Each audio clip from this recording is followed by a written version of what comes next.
lagi di Syiar Madrasah Ramadan. Yuk kita lanjutkan kembali pembahasan mengenai sejarah muncul dan berkembangnya pendidikan Islam di Indonesia. Silakan Ibu Evi.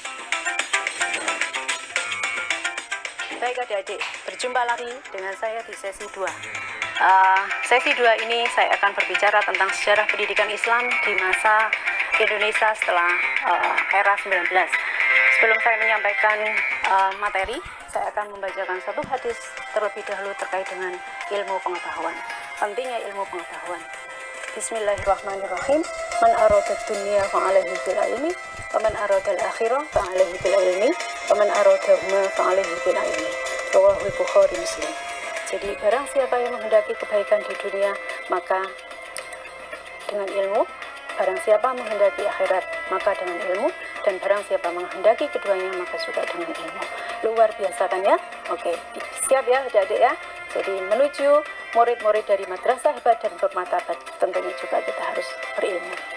Baik adik-adik. Jadi kebijakan pendidikan Islam pada masa Orde Lama itu sesungguhnya pendidikan agama dimulai di sekolah rakyat ya. Jadi kalau madrasah dan seterusnya itu kita belum lahir adik-adik saat ini ya. Jadi masih di SD karena saat itu yang menjadi pendidikan Islam, pola pendidikan Islam adalah masih banyak dilakukan di surau-surau, yaitu yang menjadi menjadi dasar dari lahirnya pesantren. Jadi pendidikan agama diberikan sejak mulai kelas 4 kecuali di daerah-daerah yang memang daerah sangat kental dengan Islam ya, misalnya di Sumatera. Kemudian sekolah lanjutan pertama hanya punya 2 jam adik-adik saat itu ya, yaitu 2 jam untuk mata pelajaran agama. Kemudian pendidikan agama, guru agama saat itu ya langsung diangkat oleh Departemen Agama. Kemudian selanjutnya pada tahun 1952 ini peran Kiai Haji Imam Zakrasi saat itu dari Pondok Gontor Ponorogo, yaitu diminta oleh pemerintah Indonesia saat itu untuk mengatur dan menyempurnakan kurikulum. Lalu adik-adik kita lanjut kepada masa Orde Baru. Jadi masa Orde Baru ini kebijakan tentang pendidikan Islam dimulai dari GBHN. Jadi melalui ditetapkan GBHN ditegaskan bahwa pendidikan agama menjadi mata pelajaran wajib ya di setiap sekolah negeri dan semua jenjang pendidikan. Artinya kalau di Orde Lama ya masih hanya kelas 4, maka di sini sudah harus diberlakukan mulai kelas 1. Kemudian ditetapkan juga pada pola umum pelita 4 ya, bidang agama dan kepercayaan terhadap Tuhan Yang Maha Esa. Dari situ penguatan secara konstitusional kemudian dilakukan oleh pemerintah Indonesia dengan banyak bermunculan sekolah ya dan organisasi-organisasi Islam. Sekolah yang pertama adalah sekolah yang beraliran politik, misalnya Taman Siswa. Kemudian sekolah yang kedua adalah bernuansa atau beraliran Islam, misalnya Muhammadiyah dan Nahdlatul Ulama.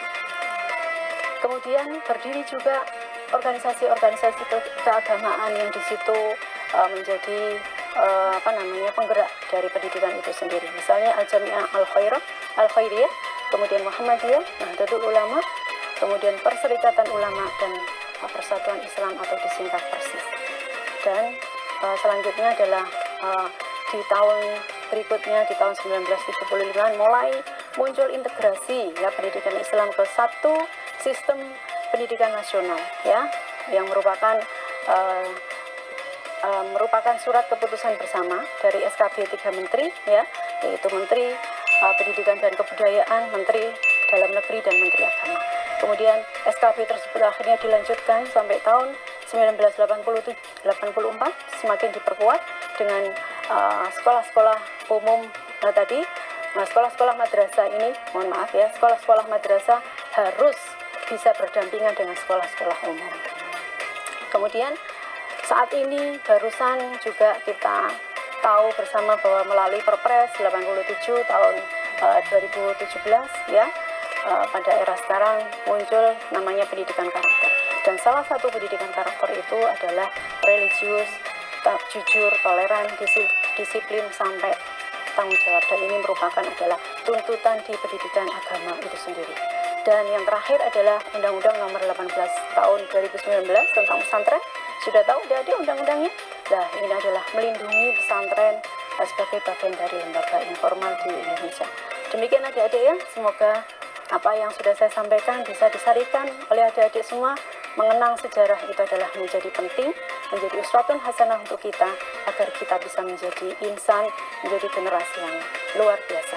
Madrasah hebat, madrasah bermartabat. Terima kasih. Saya akhiri. Wassalamualaikum warahmatullahi wabarakatuh. Nah, itu dia pelajaran hari ini. Menarik kan? Adik-adik jadi bisa mengetahui tentang sejarah muncul dan berkembangnya pendidikan Islam di Indonesia.